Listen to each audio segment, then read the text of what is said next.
Good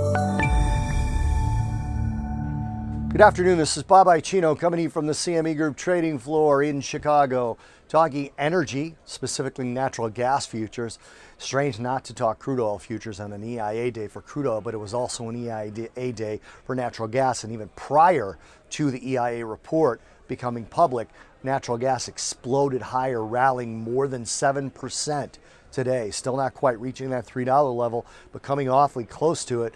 This particular rally, this one-day rally, erases over 75% of the 9% slide that we saw throughout the month of December. So we've almost gotten back the entire slide for the month of December in one day. This is the highest day that I can find on the chart, going all the way back to April of this year, and even November of last year. You could match these moves. This is a pretty strong up move in a market that has been pushing lower and lower, defying its seasonality.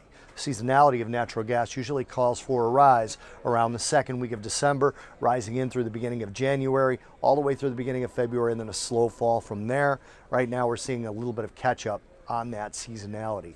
The cold snap is clearly responsible for this. The weather that we've had across the Midwest and the greater United States has been colder than was expected and may linger longer than originally forecast, pushing natural gas prices higher. There's also a push into more natural gas fueled electricity plants, but that's more of a longer term story. This particular cold snap has kept at least the Chicago area in the single digits for quite a while now. It doesn't look like that's going to, we're going to get any relief from that in the next 6 to 10 days. We're seeing a little bit warmer than average temperatures on the West Coast, but that's about it. The rest of the country, especially again the Midwest and the East and Northeast, colder than expected, with big snowfalls up in the north. Lake effect snows off of Lake Erie, dropping 5 feet of snow in less than 2 days on cities like Pennsylvania, again sparking demand for natural gas. I mentioned the EIA report. The natural gas report came out today as well. It was slightly bullish in that there was 112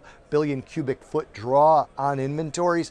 That was as expected, but we are now 1.8% below the inventories this time last year and 2.5% below the 5-year average of natural gas inventories. So now we've got lighter inventories than usual for this time of year. And we've got a huge cold snap going across the U.S. again, sparking this over 7% move. This is Bob Iaccino talking natural gas futures from the CME Group trading floor in Chicago.